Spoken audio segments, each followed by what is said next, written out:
भी हमने थोड़ी देर आप मुझे बर्दाश्त करें। मेरी मोहब्बत और मेरी कद्र लोगों के दिल में इतनी होगी, इसका एहसास मुझे पहले नहीं था, लेकिन अज़मत सहाबा पर कीचड़ उछालने वालों के लिए जब मैदान में आदमी उतरता है, असलाफ की अज़मत के तहफ़्फ़ुज़ के लिए जब कोशिश करता है, तो रब्बे क़दीर खुद उसकी अज़मत को लोगों के दिलों में पैदा फरमा देता है। आला हज़रत फरमाते हैं, नकीरैन करते हैं ताज़ीम मेरी, नकीरैन करते हैं ताज़ीम मेरी, फिदा हो के उन पे ये इज्जत मिली है। आइए मुस्तफ़ा जाने रहमत सरवरे कायनात फ़ख्रे मौजूदात नबी मुकर्रम शफ़ी मुअज़्ज़म सल्लल्लाहु अलैहि वसहबिही वसल्लम की बारगाह नाज में दुरूद व सलाम का नजराने अक़ीदत पेश करें और पढ़ें। अल्लाहुम्मा सल्लि अला सय्यदना व मौलाना मुहम्मद मादिल जूद वल करम व आलिहिल किराम अजमईन। हज़रात,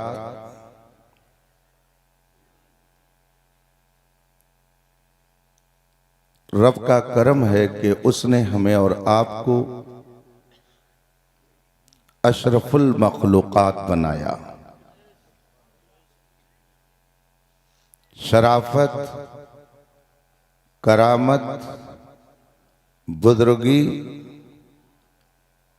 उसने हमें फितरतन अता फरमाई।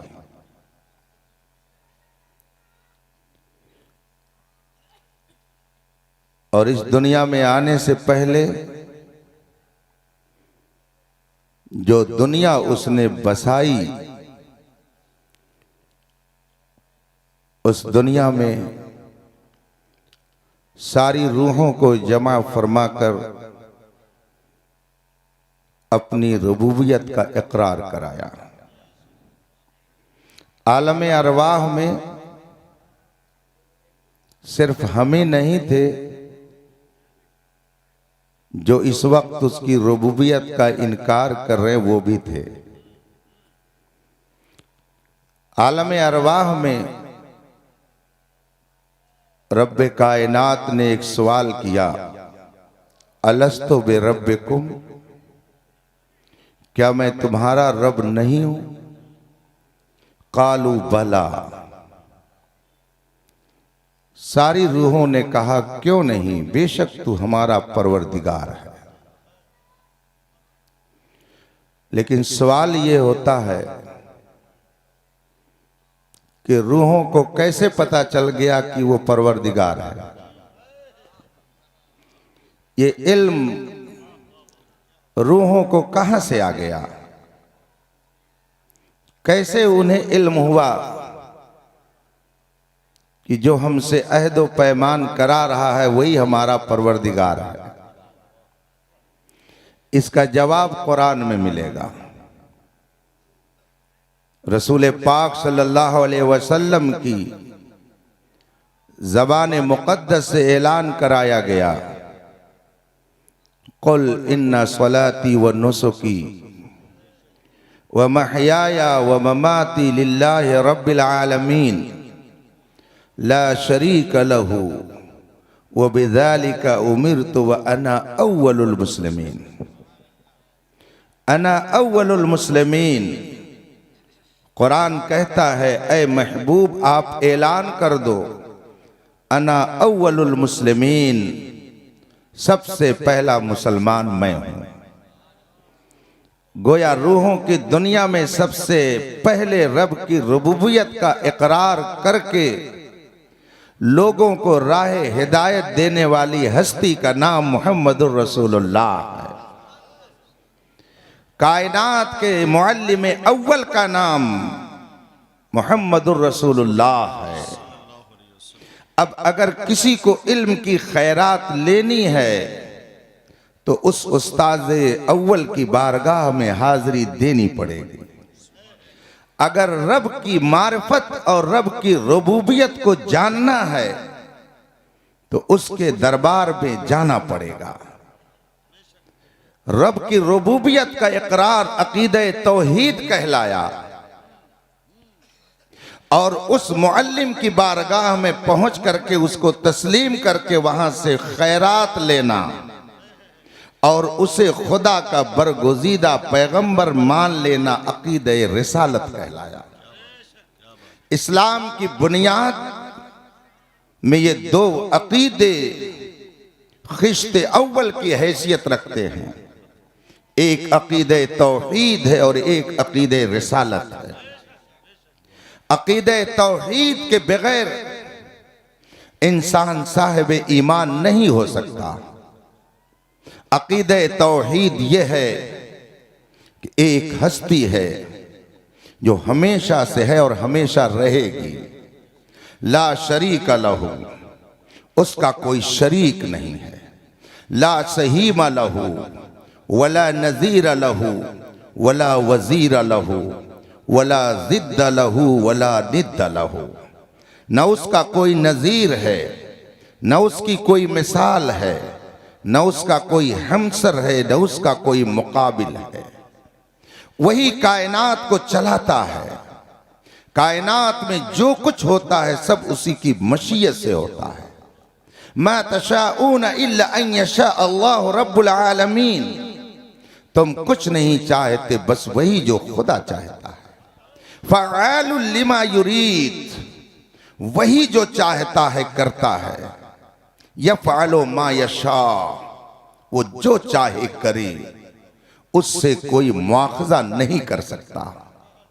वही कायनात में सब कुछ करता है। इसीलिए गौसे आज़म, इमामुल आरिफीन, आलिम रब्बानी, महबूब सुबहानी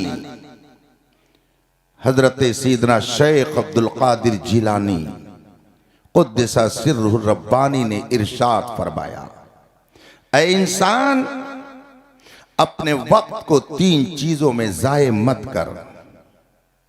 अपने कीमती वक्त को तीन चीजों में लगा के बर्बाद मत कर, इसलिए कि वक्त तुझे बहुत कीमती हैसियत से जानना चाहिए।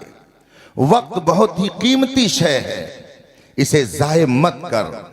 गौसे आज़म फरमाते हैं कि जो चीज खत्म हो गई, जो तुझसे छूट गई, जो फौत हो गई, जो चली गई, उसको याद कर करके अफसोस में मत बैठ और वक्त को ज़ाये मत कर, वो आने वाली नहीं है।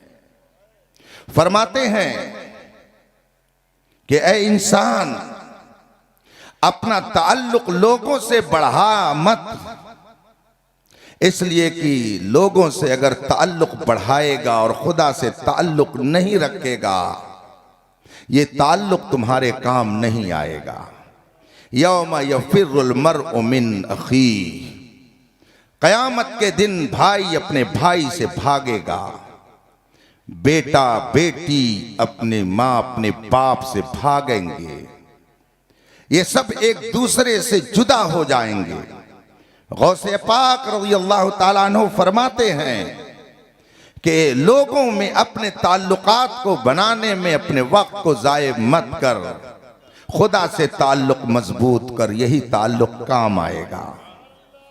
आगे फरमाते हैं कि अपने वक्त को फी इर्ज़ाई जमील खल्क, सारी मखलूक को खुश करने में ज़ाये मत कर, इसलिए कि सारी मखलूक को तो खुश नहीं कर सकता है।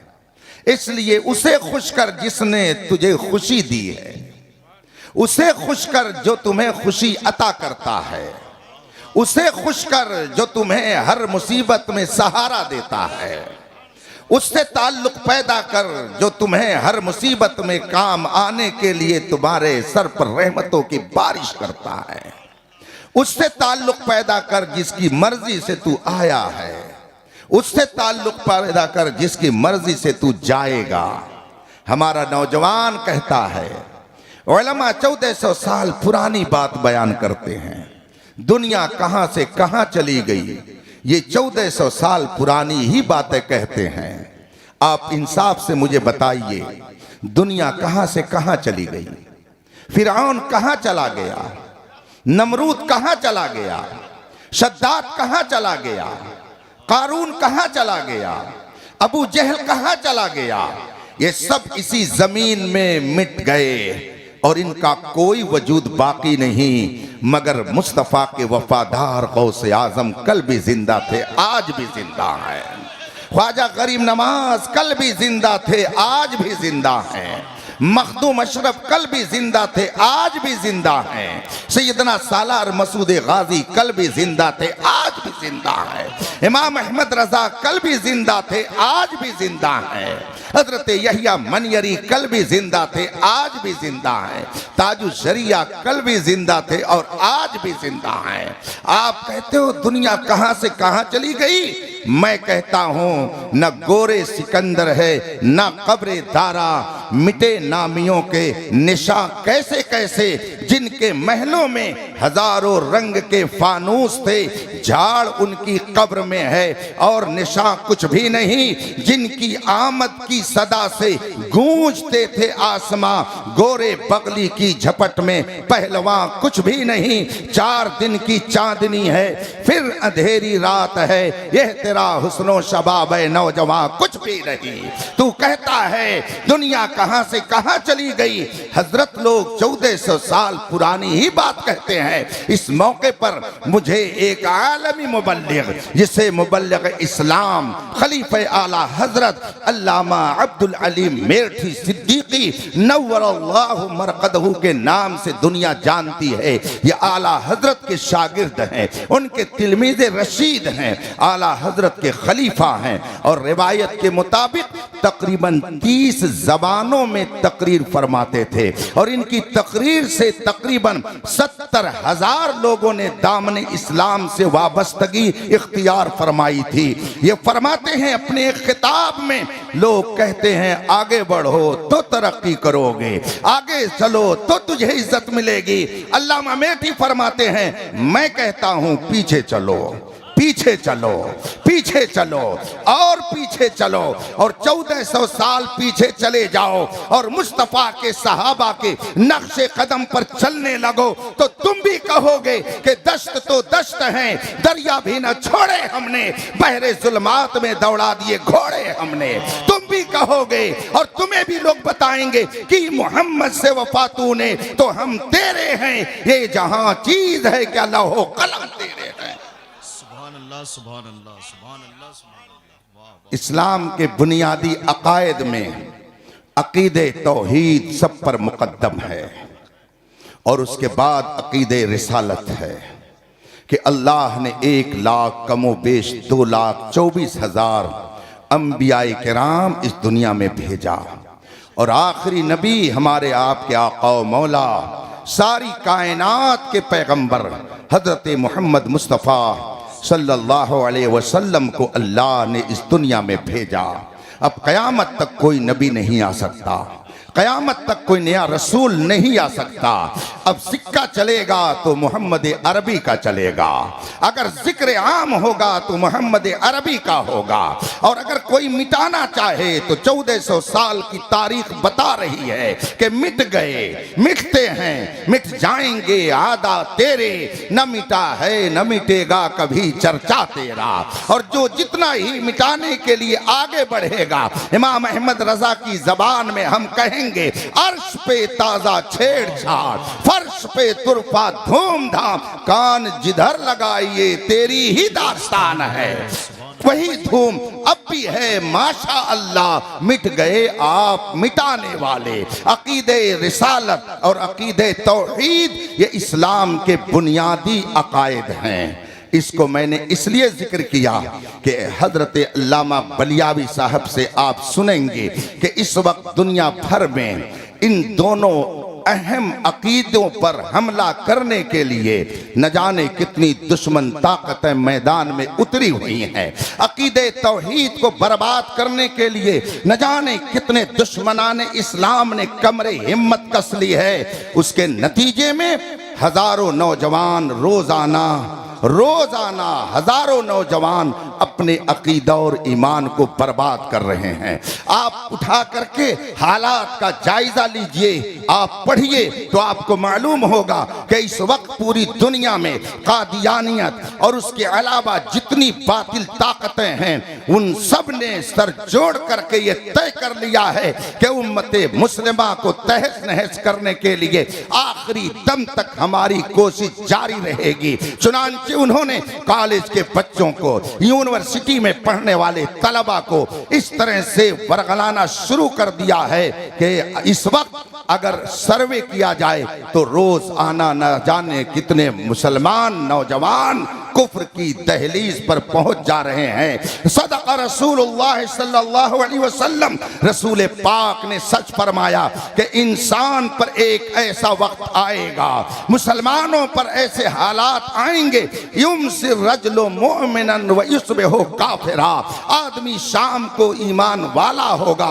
और सुबह होते होते वो बेईमान हो जाएगा। सुबह को मुसलमान रहेगा और शाम होते होते वो बेईमान हो जाएगा। हम अपने माथे की आंखों से देखते हैं वो नौजवान जो सुन्नी सहील अकीदा थे, अपने घराने और खानदान के एतबार से सुन्नी समझे जाते थे, लेकिन रात को जब वो बिस्तर पर गए और उन्होंने व्हाट्सएप खोला तो ये व्हाट्सएप के मुफक्किर, व्हाट्सएप के स्कॉलर, फेसबुक के मुहक्किकों को जब इन्होंने सुनना शुरू किया तो किसी मिर्जा को सुना, किसी इंजीनियर को सुना, किसी गामिदी को सुना, न जाने कैसे कैसे लोगों को सुना।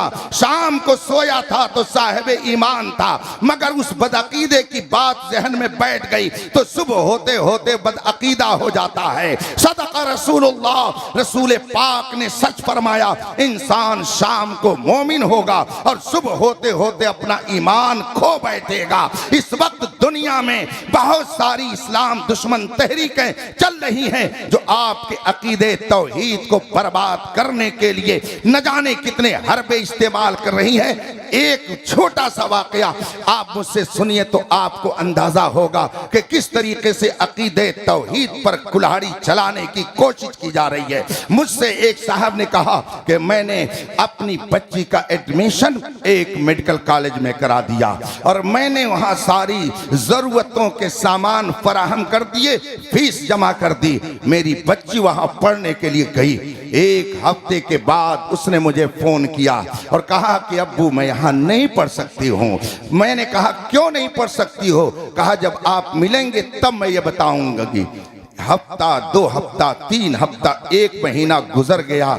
उसके बाद मुझको उसने बहुत ही ज्यादा मजबूर किया तो फिर मैं उस यूनिवर्सिटी में गया, उस कॉलेज में गया और मैंने जाकर के अपनी बच्ची से मालूम किया और उससे मैंने पूछा कि आखिर तू इस जगह पढ़ने के लिए क्यों नहीं तैयार है? कहा आप मुझे यहाँ से निकाल ले चलें, उसके बाद में किसी और जगह मेरा एडमिशन कराएं, दाखिला कराएं। कहा ठीक है। चुनांचे डॉक्टर साहब अपनी बच्ची को घर लेकर वापस आ गए और फिर उन्होंने जामिया मिल्लिया में ले जाकर के अपनी बच्ची का एडमिशन कराया। उन्होंने मुझसे बताया कि बच्ची ने मुझे घर आकर के बताया कि जहां पर हम पढ़ने के लिए जाते थे, जिस क्लास में हमें दर्स दिया जाता था, उस क्लास का सिस्टम ऐसा रखा गया था कि कोई तालिब इल्म, कोई स्टूडेंट अगर क्लास में दाखिल हो तो सामने एक मुजस्समा रहता। उस मुजस्समे को जब तक सलामी नहीं दे लेते उस वक्त तक आगे बढ़ने की इजाजत नहीं थी। उसको सलामी दे करके आगे बढ़ता तब उसे क्लास में बैठने की इजाजत थी। मेरी बच्ची ने बताया कि हम पर खुदा का एहसान है कि हम अकीदे तौहीद के मानने वाले हैं, इसलिए हमने ये गवारा कर लिया कि यहाँ से चले जाएंगे, लेकिन हमें ये गवारा नहीं है कि हम रब के अलावा किसी और को माबूद बनाएं और किसी और की परस्तिश करें। मेरी बच्ची ने इसलिए उस कॉलेज से तालीम को छोड़ दिया। अगर उस बच्ची के घर के अंदर दीनदारी नहीं होती, उस घर के बच्चे और उसका बाप अगर दीनदार ना होता, उलमा से उसका ताल्लुक ना होता, तो बताइए बच्ची का अकीदा खराब हो जाता कि नहीं हो जाता। जगह जगह के तुझे थक चुके हैं हंगामे, निशाते लज्जते ख्वाबे गिरा बदल डालो। गलत रवि से मनाजिल का बोध बढ़ता है, मुसाफिरों रवि से कारवां बदल डालो। अकीदे तौहीद पर शब खून मारने के लिए, हमला करने के लिए न जाने कितनी तंजीमें काम कर रही हैं। इसीलिए इमाम अहमद रजा ने आज से 100 साल पहले मुतनब्बे करते हुए फरमाया था, सूना जंगल रात अंधेरी छाई बदली काली है, सोने वालों जागते रहियो, जागते रहियो, चोरों की रखवाली है। पहले चोर कट्टा लेके आता था, पहले चोर कटारी लेके आता था, पहले चोर फरसा और तलवार लेकर आता था, पहले चोर असलहा लेकर के आता था, लाठी और डंडा लेकर के आता था। मगर अब चोर हाथ में किताब लेके आता है, हाथ में कुरान लेकर आता है, हाथ में हदीस लेकर आता है, हाथ में तस्बीह लेकर आता है, चेहरे पे दाढ़ी सजा कर आता है, सर पर इमामा बांध कर आता है, जिस्म पे जुब्बा पहन कर आता है। इसी हालत को देख करके ही किसी ने कहा था कि चमकता जो नजर आए वो सब सोना नहीं होता। अगर दुनिया में रहना है तो कुछ पहचान पैदा कर। हर कलमे तैयबा पढ़ने वाला मुअहिद नहीं होता है। मुझे एक जुमला एक साहब का याद आ गया। उन्होंने मुझसे कहा कि एक साहब तकरीर कर रहे थे और अकीदे तौहीद को लोगों के दरमियान रख रहे थे, और उसमें उन्होंने कहा खुदा जो चाहे वही होगा, उसकी चाहत के खिलाफ कुछ नहीं हो सकता। लोगों ने कहा हाँ सही कह रहे हैं। अब जनाब ने आगे क्या कहा कि मुझे बताओ कि जब खुदा ही के चाहने से सब होता है, तो अगर खुदा चाहे कि फलां के बेटा न हो और ख्वाजा साहब चाहे कि हो, तो बताइए बेटा होगा? जाहिर सी बात है आप यही कहेंगे कि नहीं होगा, इसलिए कि खुदा के चाहने से होता है। और मैंने भी यही अर्ज किया कि खुदा के चाहने ही से सब कुछ होता है। मगर अब उसने किस तरीके से घपला करना शुरू किया, बल्कि सियासी जबान में अकीदे में घोटाला शुरू किया। और उसने कहा कि अगर ख्वाजा साहब चाहें कि ये काम हो जाए और खुदा चाहे कि ना हो, तो बताइए वो काम होगा? आप भी कहेंगे कि नहीं होगा। जो ही उन्होंने मुझसे ये बात कही, मैंने कहा इसने अपनी खबासत कौम में दाखिल करने की कोशिश की है और लोगों को गुमराह करने के लिए एक हथकंडा इसने इस्तेमाल किया। इसलिए कि ख्वाजा गरीब नवाज अल्लाह के महबूब है, ख्वाजा गरीब नवाज अल्लाह के फरमा बरदार है। महबूब अपने मरकज़े अकीदत के खिलाफ चाहता ही नहीं है। आप ये जो कह रहे हो कि ख्वाजा साहब चाहे और खुदा न चाहे, तो बताइए वो काम होगा? मैंने कहा ख्वाजा साहब वो चाहेंगे ही नहीं जो खुदा न चाहे। ख्वाजा साहब वही चाहते हैं जो खुदा चाहता है, तभी तो वो खुदा के महबूब बन गए। नारे तकबीर, नारे रिसालत, मसलके आला हजरत हजरत अल्लामा मुफ्ती अख्तर हुसैन साहब किबला। सुभान अल्लाह। अब आप बताइए, एक जुमले में उसने कितने लोगों को गुमराह करना चाहा, लेकिन रजा वालों के सामने सबका निशाना थोड़ी चल सकता है। ये रजा के नेज़े की मार है कि अदू के सीने में गार है, किसे चारा जोई का वार है कि ये वार वार से। अभी 3-4 हफ्ता पहले मैं मुशाहदात इसलिए रख रहा हूं ताकि अपने नौजवानों को मैं मुतमईन कर सकूं। और आखिरी बात जो मैं कहना चाहूंगा, ये सब उसके लिए गोया एक तमहीद है। अभी चंद हफ्ता कबल मेरे पास एक फोन आया, घंटी खत्म हुई, मैंने फोन उठा लिया। मैंने उससे पूछा कौन? उसने सलाम किया, मैंने जवाब दिया। उसने कहा मैं राजस्थान से बोल रहा हूँ। हमने कहा कैसे फ़ोन किया? कहा मुझे एक मसला पूछना है। मैंने कहा क्या मसला आपको पूछना है? कहा कि ये बताइए मज़ारों पे क्यों जाया जाता है? यही उसका सवाल था, मज़ारों पे क्यों जाया जाता है? तो हमने उससे पूछा कि आप करते क्या हो, आप पढ़े कितना हैं? उसने कहा कि मैंने हाई स्कूल किया है और इस वक्त मैं जॉब में हूँ, एटा में मैं जॉब में लगा हुआ हूँ और मैंने हाई स्कूल तक तालीम हासिल की है। मेरा घर राजस्थान है। मैंने कहा सुनिए, हम आखिर बुजुर्गों के मज़ारों पे क्यों जाते हैं? बात यह है कि वो अल्लाह के महबूब बंदे हैं और अल्लाह के महबूबों के यहाँ अल्लाह की रहमत उतरती रहती है, वहाँ रहमत नाजिल होती रहती है। इसको समझाने के लिए मुझे कभी कभी एक वाक़े की तफसील में जाना पड़ता है। आपने हज़रत सैयदना इमामुल मशाइख शेखुल मशाइख सैयदना अली हुसैन अशरफी मियाँ नव्वरल्लाहु मरकदहू का नाम सुना होगा कि चौचा शरीफ की बड़ी बाअज़मत शख्सियत का नाम हज़रत सैयदना अली हुसैन अशरफी मियाँ है। इन्हीं का वाक़या है कि जुमे मुबारका के दिन ये किचौचा शरीफ में बैठ करके वज़ू फरमा रहे थे और अचानक आंखों से आंसू आ गए। लोगों ने पूछा, हुजूर आपकी आंखों से आंसू क्यों आ गए? तो फरमाया कि मैं कुतुबे वक्त का जनाजा जाते हुए देख रहा हूँ और शाम होते होते बरेली से तार आता है कि इमाम अहमद रजा का इंतकाल हो गया। कि छौछा में बैठकर जो बरेली के हालात को देख रहा है वो नबी नहीं है, वो पैगंबर नहीं है, बल्कि वो अल्लाह का एक महबूब बंदा है। जब उनके गदा भर देते हैं शाहाने जमाना की झोली, मुहताज का जब ये आलम है, मुख्तार का आलम क्या होगा? जब नबी की उम्मत में ऐसे ऐसे उलमा मशाइख हैं कि बैठे बैठे अपने घर से दूसरों के हालात को देख लिया करते हैं, तो अगर मदीने में बैठकर मुस्तफ़ा कायनात को देखें तो इसमें कौन सी ताज्जुब की बात है। लेकिन दीदे कोर को क्या आए नजर, क्या देखे। हजरत अली हुसैन अशरफी मियाँ रहमतुल्लाह अलैह का वाकया बयान किया जाता है कि आप तशरीफ ले गए रामपुर के इलाके में और उस वक्त नवाबे रामपुर के जाहो जलाल का शोहरा चारों तरफ था। नवाबे रामपुर ने आपके पास पैगाम भेजा कि हुजूर मेरे गरीब खाने पर जलवा फरमा हो जाएं, इज्जत अफजाई फरमाएं। हजरत ने दावत कबूल फरमा ली और फिर नवाबे रामपुर के घर आप तशरीफ ले गए। नवाबे रामपुर ने आपको अपने तख्त पर बिठाया। उस जमाने में आपके इस जमाने की तरह लाइट और पंखे का इंतजाम नहीं था, हाथ से पंखा झला जाता था। नवाबे रामपुर ने हजरत को तख्त पर बिठाया और पीछे से ताजीमन एहतरामन खुद ही पंखा झलने लगा। मजमा सामने मौजूद था। इतने में किसी ने कहा कि हजरत तशरीफ फरमा है, अगर किसी को कुछ पूछना है तो पूछ ले।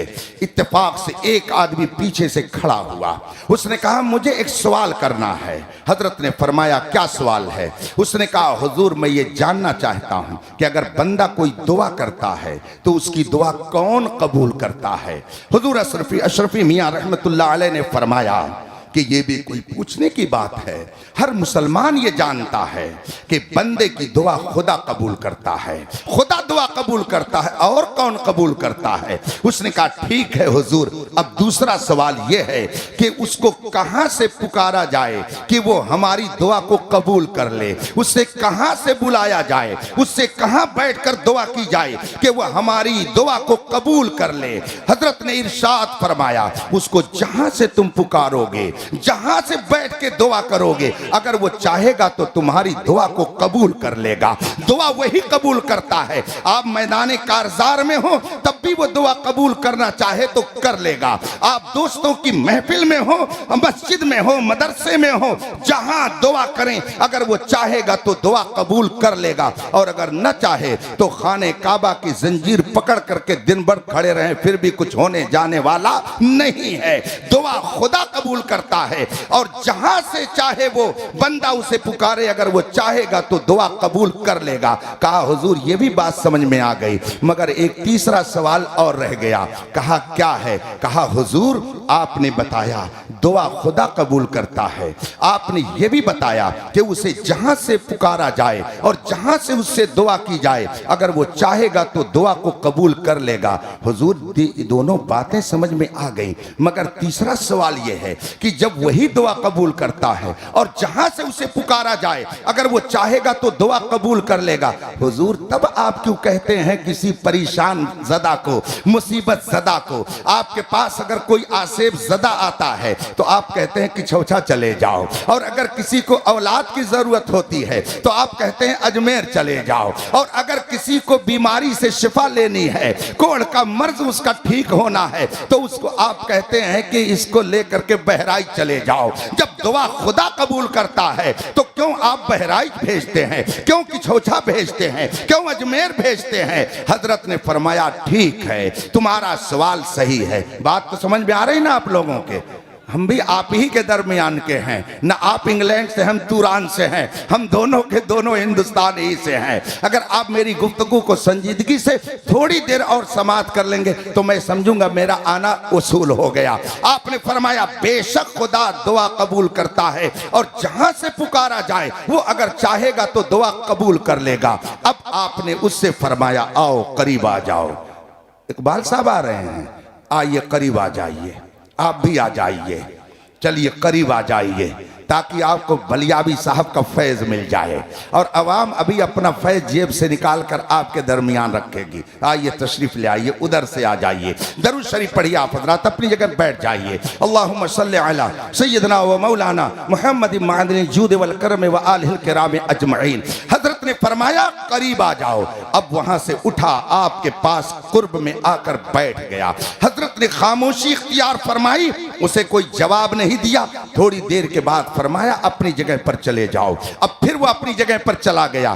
थोड़ी देर के बाद हजरत ने फरमाया वो साइल किधर है जिसने सवाल किया था? कहा जी हजरत हाजिर हूँ। कहा आओ करीब आ जाओ। उसने कहा हुजूर एक मर्तबा आपने बुलाकर मुझे भरी महफिल में रुसवा किया, आपने मुझे बुलाया, कोई जवाब नहीं दिया और आपने मुझे वापस कर दिया। क्या हुजूर फिर ऐसा ही करेंगे? फरमाया कि आओ करीब तो आओ। फिर वो दोबारा करीब आकर बैठ गया। हजरत ने इरशाद फरमाया ये बताओ कि तुम वहां बैठे थे तब तुम्हें हवा लग रही थी या मेरे करीब में आए तब तुम्हें हवा लगने लगी है? उसने कहा हुजूर मैं दूर था तो मुझे हवा नहीं मिल रही थी, मगर मैं करीब आपके बैठ गया तो मुझे हवा मिलने लगी। और हवा कौन दे रहा था? पंखा कौन झल रहा था? नौकर और खादिम नहीं, बल्कि खुद नवाबे रामपुर पीछे से हवा झल रहा था, वो पंखा झलकर हवा दे रहा था। अब जो ही उस साइल ने कहा हुजूर मैं वहां था तो मुझे हवा नहीं मिल रही थी, मैं आपसे करीब हुआ तो मुझे हवा मिलने लगी। हजरत ने नवाबे रामपुर की तरफ इशारा करते हुए फरमाया नवाब साहब आप मुझे हवा दे रहे हैं या इसे हवा दे रहे हैं? तो आपने जो ही ये सवाल किया, नवाबे रामपुर कहता है हुजूर इसकी क्या हैसियत है कि मैं इसको पंखे झलूं? इस जैसे तो न जाने कितने मेरे यहाँ खुद ही नौकर चाकर हैं। सरकार मैं तो आपको पंखा झल रहा हूँ। हुजूर अशरफी मियाँ रहमतुल्लाह अलैह ने फरमाया सुन तू वहां था तो तुझे पंखे की हवा नहीं मिल रही थी, तू मेरे करीब आया तो तुझे पंखे की हवा मिलने लगी। हालांकि नवाब तुझे पंखे की हवा नहीं दे रहा है, वो तो मुझे दे रहा है, मगर तू मेरे करीब आ गया तो तुझको भी हवा मिल गई। सुन हम ख्वाजा के यहाँ क्यों भेजते हैं? इसलिए कि ख्वाजा महबूबे बारगाहे इलाही है। ख्वाजा का दरबार वो है जहाँ पर रहमतों का हरदम नुज़ूल होता है, तजल्लियात की बारिश होती है, अनवारे इलाही वहाँ झमाझम बरसते हैं। और हम ये भी जानते हैं कि ये अवाम इनकी जबान में वो तासीर नहीं है, इनके किरदार में वो पाकीज़गी नहीं है, इनकी गुफ्तार में वो तकद्दुस नहीं है, ये इस काबिल नहीं है कि फौरन इन पर रहमत इलाही मुतवज्जे हो जाए। हम ख्वाजा के यहाँ इसलिए भेज देते हैं कि वहाँ जो रहमतों की झमाझम बारिश हो रही है ये भी करीब में पहुँच जाएंगे, उस बारिश से इन्हें भी हिस्सा मिल जाएगा। सुभान अल्लाह सुभान अल्लाह। नारे तकबीर, जोर से बोले नारे रिसालत, मसलके आला हजरत, फैज़ाने ख्वाजा गरीब नवाज, हुजूर ताजुल फुक़हा। ये तो बात आ गई बरसबीले तस्करा। उस नौजवान ने मुझसे कहा कि मज़ार पे क्यों जाते हैं? मैंने कहा कि वो अल्लाह के बहुत नेक बंदे हैं, इसलिए हम उनके यहाँ जाते हैं और अपनी अर्जी उनकी खिदमत में पेश करते हैं ताकि वो रब की बारगाह में अर्ज करें और हमारी बात जल्दी कबूल हो जाए। उसके बाद वो कहता क्या है, वो जुमला मैं सुनाना चाहता हूँ अपने नौजवानों को और ये बताना चाहता हूँ कि ये तहरीक कहाँ से आ रही है, ये नजरिया कहाँ से आ रहा है, हमारे नौजवानों में ये सोच कहाँ से आ रही है। वो फौरन मुझसे कहता है कि अगर ख्वाजा साहब नेक हैं तो हम भी तो नेक हैं, हमें वहां जाने की जरूरत क्या है? नबी से भी बराबरी करने वाले पैदा हुए, वली से भी बराबरी करने वाले पैदा हुए, और जिसको इस्तिंजा करने का शऊर नहीं वो अपने आप को ख्वाजा के बराबर कह रहा है। ये नजरिया कहां से आया? ये तहरीक कौन सी है जो हमारे नौजवानों को नबियों के शाना बशाना खड़ा करके उनकी बराबरी का ज़हन दे रही है? ये तहरीक कहां से चल रही है जो अपने आप को ख्वाजा गरीब नवाज के बराबर नौजवानों को ज़हन दे रही है? ऐसे तुम भी हो, वहां जाने की जरूरत क्या है? कुछ तो है जिसकी पर्दादारी है, यूं कोई बेवफा नहीं होता। आज लोग कहते हैं फिलिस्तीन जल रहा है, फला जगह ये हो रहा है, ये जला कौन रहा है, कटा कौन रहा है, लोगों को मरवा कौन रहा है? तारीख उठा करके देखिए फिलिस्तीन को तो मालूम होगा। मैं बहुत ही सफाई से चंद जुमलों में अपनी बात अर्ज कर देता हूं। सब तबाही की जिम्मेदारी आले सऊद के सर जाती है, जिसे वहाबियत कहा जाता है। ये मैं नहीं कहता, ये पूरी तारीख कह रही है। उठा करके नेट पर जा करके आप देखिए तो आपको मालूम होगा हिंदुस्तान में नरसिम्हा राव के जमाने से पहले इजराइल को मुल्क नहीं तस्लीम किया जाता था। हिंदुस्तान में इजराइली एम्बेसी नहीं खुली थी। सन 1948 में जब पंडित जवाहरलाल नेहरू हिंदुस्तान के वजीर आजम की कुर्सी पर विराजमान थे, आले सऊद बरतानिया का एक वफ्द हिंदुस्तान आया और कहा कि इजराइल को मुल्क तस्लीम कर लिया जाए। पंडित जवाहरलाल नेहरू ने कहा हमें मालूम है कि फिलिस्तीन अरबों का है, इजराइल का उस पर कोई हक नहीं है, हम उसे मुल्क नहीं तस्लीम कर सकते। आप हमारे यहाँ मेहमान बनकर आए हैं, रहिए, मगर हम इस पर हम मुआहदे पर दस्तखत नहीं कर सकते। हम जानते हैं कि फिलिस्तीन अरबों का है, इजराइल और यहूदियों का वहाँ कोई हक नहीं है। ये वहाँ हिंदुस्तान से वो डेलीगेट, वो वफ्द वापस चला गया, मगर पंडित जवाहरलाल नेहरू ने उस मुआहदे पे दस्तखत नहीं किया। क्या वो कलमा पढ़ने वाला था? क्या वो मुसलमान था? क्या वो नमाजी था? नहीं, मगर इस मसले में उसने इंसाफ दिखाई और कहा कि फिलिस्तीन अरबों का है, यहूदियों का कोई हक नहीं है। मगर यही डेलीगेट बरतानिया का यही वक्त जब आले सऊद के पास सऊदिया गया, तहरीर मौजूद है, नेट पर सारे मेटर्स मौजूद हैं, आप जाकर के उसको देख सकते हैं। बाकायदा आले सऊद ने लिख करके दिया कि बरतानिया फिलिस्तीन यहूदियों को दे दे या दुनिया की किसी कौम को दे दे, हम सुबह कयामत तक बरतानिया की राय की मुखालफत नहीं कर सकते हैं। मुझे बताइए कि आज जो वहां पे हालात हैं, इसका जिम्मेदार कौन है? बात दूसरी तरफ चली जाएगी। नौजवानों के जहनों को बर्बाद करके इनको वलियों के बराबर रहने का जहन कौन सी तहरीक दे रही है? हम आह भी करते हैं तो हो जाते हैं बदनाम, ये कत्ल भी करते हैं तो चर्चा नहीं होता। मुझसे उस नौजवान ने कहा क्यों जाते हैं? जब मैंने ये जुमला कहा, उसने कहा नेक तो हम भी हैं, तो अगर नेक होने की बुनियाद पर वहां जाया जाता है तो हमको जाने की जरूरत क्या है? वो भी नेक है, हम भी नेक है। मैंने मुनाजराना अंदाज में उससे गुफ्तगू शुरू कर दी। हमने कहा आपने इल्मे दीन कितना पढ़ा है? उसने कहा कि मैं इल्मे दीन तो नहीं हासिल किया हूँ, हाई स्कूल तक मैंने पढ़ा है। मैंने कहा आपको मालूम है अल्लाह के रसूल सल्लल्लाहु अलैहि वसल्लम ने इरशाद फरमाया, तलबुल इल्म फरीज़ा अला कुल्ल मुस्लिम, हर ईमान वाले पर खा मर्द हो खा औरत हो, इल्मे दीन हासिल करना फर्ज है। तो आपने पहला फर्ज छोड़ा। जो तारीके फर्ज हो वो फासिके मोलिन होता है, वो भला नेक कहाँ हो सकता है? आप तो बुनियाद ही अपनी ढाके बैठे हो। कैसे ख्वाजा से मुकाबले का आपने तसव्वुर कर लिया? आप फोन रखिए, आइए कभी, तब मैं आपका दिमाग सही कर दूंगा। आपने कहा है कि मैंने सिर्फ हाई स्कूल पढ़ा है, दीन की कोई तालीम नहीं है। जो दीनी तालीम ना हासिल करे वो फर्ज का तारिक है। जो फर्ज का तारिक है वो नेक कैसे हो सकता है? उसको तो नेकी के रास्ते पर चलने का शोर भी नहीं आ सकता।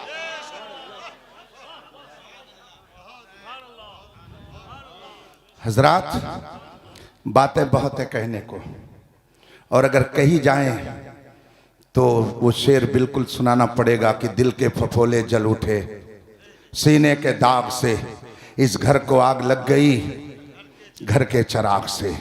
जुब्बा साफा में कुरान और हदीस लेकर अकीदे तौहीद को तौहीद के नाम पर बर्बाद करने के लिए अंदरूनी तहरीक भी है, बैरूनी तहरीक भी है। और फिर अकीदे रिसालत की तरफ चलिए तो उसको ख़त्म करने के लिए उस अकीदे को बर्बाद करने के लिए। तो हिंदुस्तान में तहरीक जितनी जोर से चली थी, अगर इमाम अहमद रजा हिंदुस्तान में न पैदा हुआ होता तो इस तहरीक ने गांव के गांव को रसूल का गुस्ताख बना दिया होता।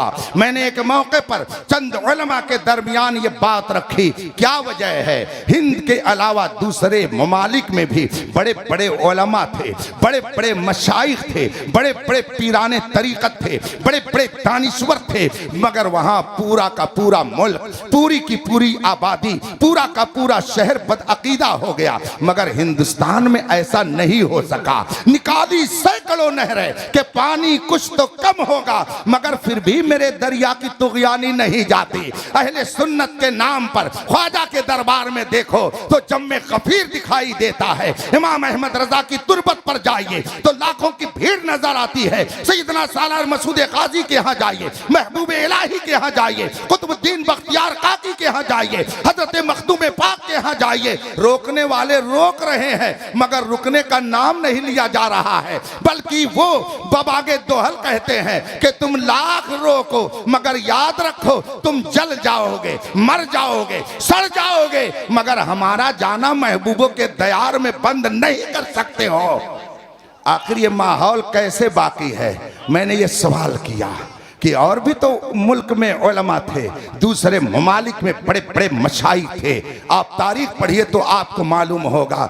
मैंने उनसे कहा क्या वजह है? हजार तहरीकें चलाई गई, कोशिश की गई, अंदर और बाहर से न जाने कितने पैतड़े बदले गए, मगर उसके बावजूद अल्हम्दुलिल्लाह हिंदुस्तान की सुन्नियत आज भी टनाटन बोलती नजर आती है, अक्सरियत में पाई जाती है। इसकी वजह क्या है?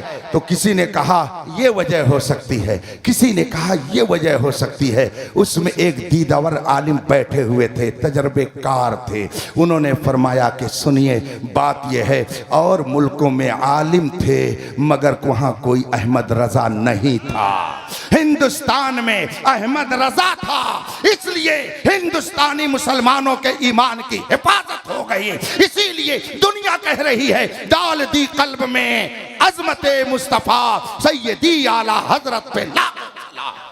और जब उसने तहफ़्फ़ुज़े अज़मत रिसालत की तहरीक चलाई, तहफ़्फ़ुज़े अज़मत सहाबा, तहफ़्फ़ुज़े अज़मत अहले बैत, तहफ़्फ़ुज़े उलमाए दीन की तहरीक चलाई, तो उसका नतीजा क्या हुआ? मुस्तफ़ा जान रहमत ने ऐसा करम फरमाया, ऐसा करम फरमाया कि मुखालिफीन सर पटक पटक करके मर गए, मरते भी जा रहे हैं, मगर इमाम अहमद रजा का हाल क्या है? सब उनसे जलने वालों के गुल हो गए चराग, अहमद रजा की शम्मा फरोता है आज भी। सुभान अल्लाह, सुभान अल्लाह, सुभान। बात आ गई, हमारे बलियावी साहब भी बैठे हैं, बात की तायद हो जाएगी। बात में बातें निकलती जा रही हैं। मुझे अभी सुबह क्लास में जमदा शाही पहुंचना है।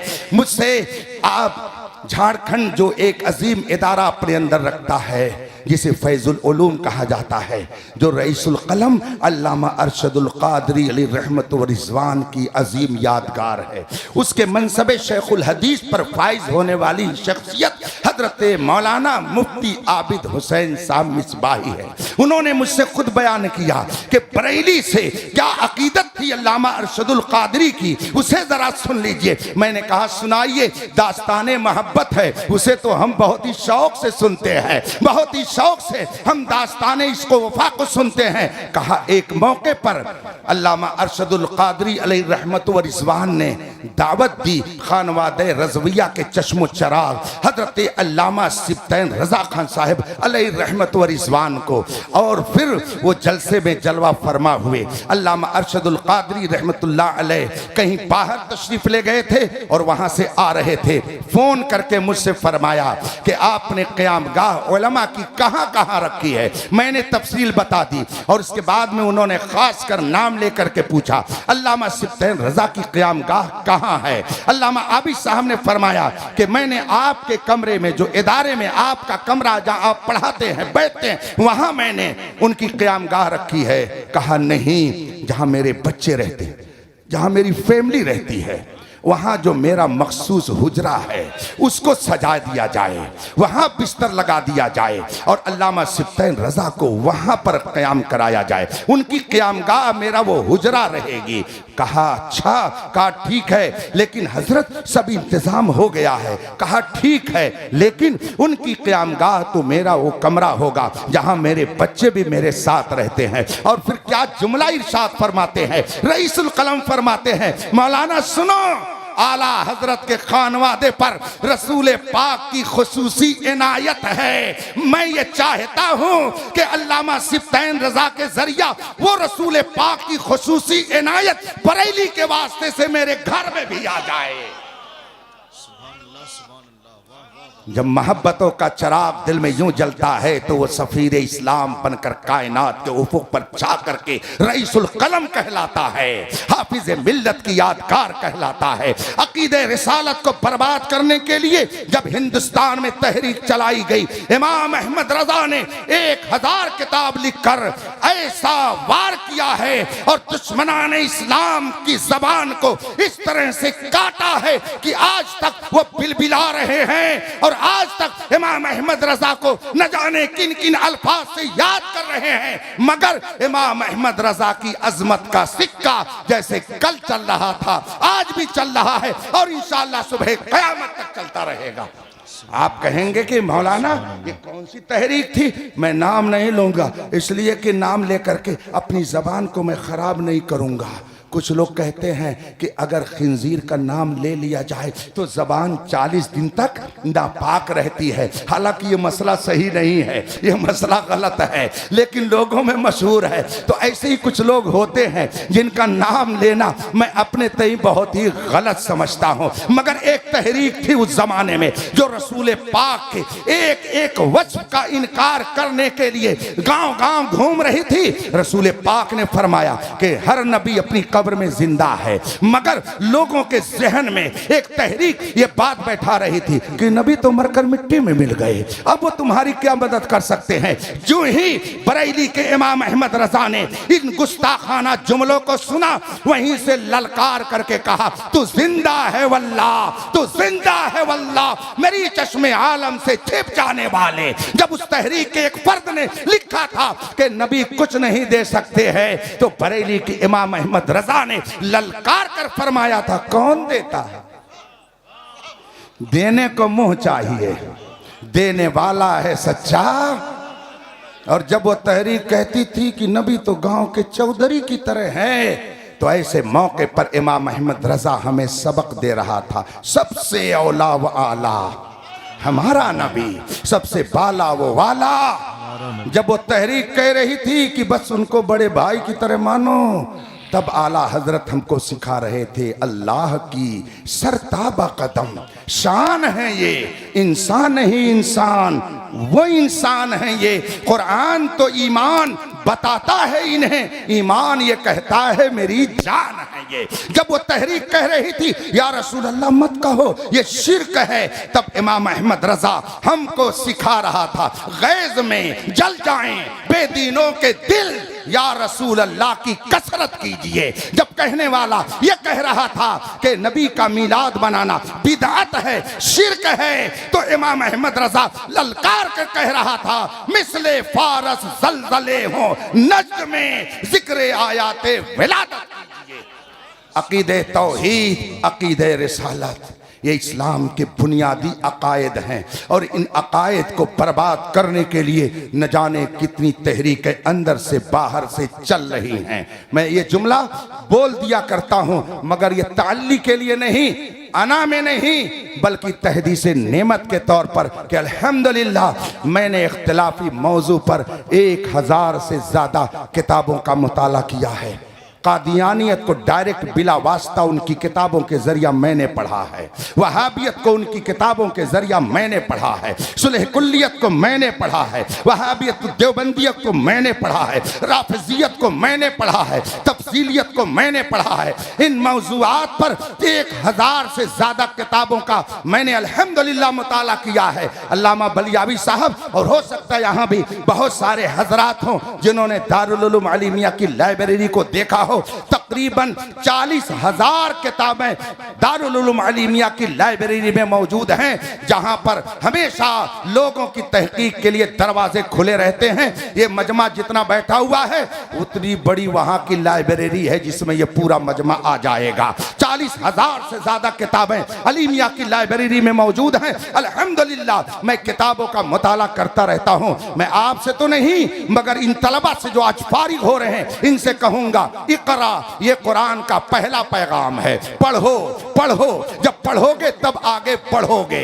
इल्म ही वो चीज है जिसकी बदौलत आपका ईमान, अकीदा, कल्चर, सकाफत, तहजीब और तमद्दुन सब कुछ महफूज रह सकता है। अगर आपने इल्म नहीं हासिल किया तो ना आपका अकीदा महफूज रह सकता है, ना आपका कल्चर महफूज रह सकता है। मैंने 1000 से ज्यादा इख्तिलाफी मौजू पर किताबें पढ़ी हैं और उन किताबों के दरमियान चमकता हुआ जुमला, चमकती हुई तालीम, चमकती हुई फिक्र इमाम अहमद रजा की भी पढ़ी है। फितनों के हुजूम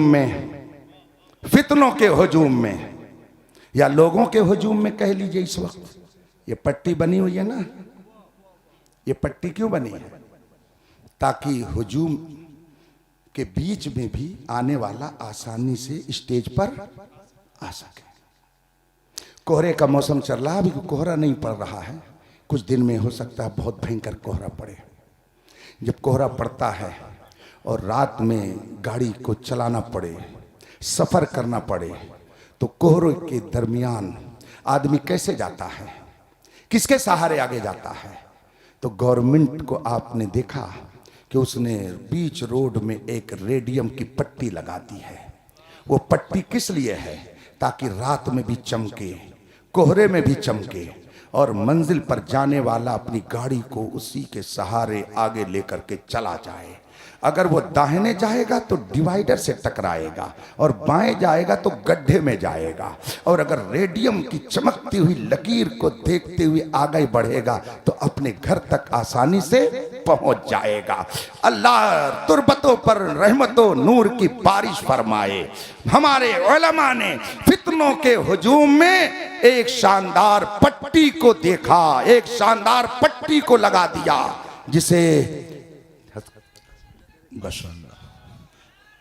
हुजूर ग़ियास मिल्लत, शेर काल्पी, मखदूम गिरामी, आली मर्तबत, आली वक़ार, हुजूर सैयद ग़ियासुद्दीन अहमद तिरमिज़ी साहब क़िबला खानकाह तिरमिज़ी, खानकाह क़ादरिया काल्पी शरीफ की आमद मिंबर शरीफ पर हो रही है। शहज़ादे मौलाए कायनात की आमद हो रही है। इस्तकबाल कर लें।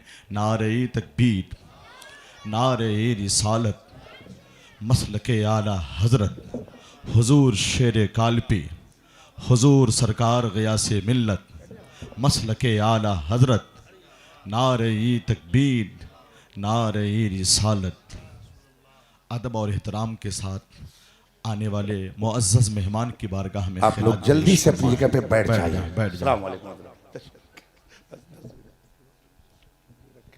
बैठ जाइए, जल्दी से बैठ जाइए। बस मेरी गुफ्तगू आखिरी मरहले में है, बल्कि आखिरी जुमला आप तक पहुंचा रहा हूं। फितनों के हुजूम में बस बैठ जाइए और हजरत का दीदार कीजिए। जानते हैं ये दादा पीर की खानका के सज्जादा नशीन है, सबकी लगाम इन्हीं के हाथ में है। हम सब लोग दुआ में कहते हैं, दे मोहम्मद के लिए, रोजी कर रहमत के लिए, खाने फजलुल्लाह से हिस्सा गदा के वास्ते। काल्पी शरीफ की मसनद अजीम के साहिब सज्जदा हैं। वहाँ से फैज़ बिलगिराम शरीफ पहुँचा, वहाँ से फैज़ मारहरा शरीफ पहुँचा, वहाँ से फैज़ बरेली शरीफ पहुँचा, और बरेली शरीफ से फैज़ आपके इस गांव, क्या नाम इस गांव का? मुर्गिया। अरे मुर्गवा कह दिया होता भाई, ये मुर्गिया क्यों कहने लगे आप लोग? मुर्गवा चक में पहुँच गया है। तो ये सब फैज़ अल्हम्दुलिल्लाह, जो कुछ इज्जत बचा रहे हैं आप लोगों की। बलियावी साहब कह रहे रहीमाबाद नाम है। इसका मतलब यह है कि अपनी कौम की इज्जत बचाने का बर वक्त हुनर इनको आ जाता है। अल्लाह सलामत रखे। उस खानकाह के साहिब सज्जादा जो हमारे दादा पीर तशरीफ फरमा हैं, 3 कुतबे ज़माना वहाँ जलवा फरमा हैं, और उस खानकाह और उस गद्दी के जानशीन हमारे और आपके दरमियान जलवा फकन हैं। हुजूर गयास मिल्लत आप जलवे ज़ेबा का दीदार कीजिए। दो जुमला मैं कह के अपनी बात ख़त्म करता हूँ, इसलिए कि अगर सुबह नहीं पहुँचूंगा तो हजरत भी फरमा देंगे कि आप पढ़ाते क्या हैं। हजरत के साहबजादे जमदाई में पढ़ रहे हैं तो इनको ज़्यादा फिक्र होगी कि पढ़ाते क्या है जब रात भर आप घूमते रहते हैं। अल्लाह सलामत रखे। बहरहाल मैं ये अर्ज कर रहा था कि फितनों के हुजूम में आप कोहरे में, इस कोहरे में अगर मंजिल मकसूद तक जाना चाहें तो गवर्नमेंट ने आपकी गाड़ी और आपकी जान की सेफ्टी के लिए, हिफाजत के लिए एक शानदार पट्टी रेडियम की लगा दी। वो रात में भी चमकती है, यूं ही बिला तशबीह, समझाने के लिए। हमारे बुजुर्गों ने देखा कि फितने बहुत भयंकर हैं। जुब्बे में फितने, साफे में फितने, कुरान को लेकर के फितना, हदीस का नाम लेकर के फितना। इन फितनों से हम कौम को कैसे बचाएं? जान की हिफाजत के लिए गवर्नमेंट ने रेडियम की पट्टी लगाई। हमारे उलमा ने आपके ईमान की हिफाजत के लिए एक शानदार पट्टी लगाई जिसे मसलके आला हजरत कहा जाता है। इसी पर चलते रहिएगा, इंशाअल्लाह मंजिल मकसूद तक पहुंच जाइएगा। मसलके आला हजरत आपके अकीदे तौहीद की हिफाजत का जिम्मेदार है। मसलके आला हजरत अकीदे रिसालत का तहफ़्फ़ुज़ फराहम करता है। मसलके आला हजरत आपको अज़मत सहाबा सिखाता है। मसलके आला हजरत आपको अज़मत अहले बैत सिखाता है। मसलके आला हजरत आपको एहतराम उलमा व मशाइख समझाता है। मसलके आला हजरत आपको तअल्लुक़ बिल्लाह का दर्स देता है। मसलके आला हजरत आपको यह सिखाता है कि जब सारे दोस्त छोड़ दे साथ तो जो दोस्त, जो महबूब हर मंजिल पर काम आए, सच्चा महबूब यही वही है। लिहाजा उसी को अपने दिल में बसाओ और ये कहो उन्हें जाना, उन्हें माना, न रखा गैर से काम। लिल्लाहिल हम्द। मैं दुनिया से मैं युतिइल्लाह व रसूला फ़क़द फ़ाज़ फ़ौज़न अज़ीमा। जिसने खुदा और रसूल की सच्ची फरमा बरदारी की वो एक क्लास का कामयाब इंसान बन जाएगा। वाखिर दावाना अनिल हम्दुलिल्लाहि रब्बिल आलमीन। अस्सलामु अलैकुम।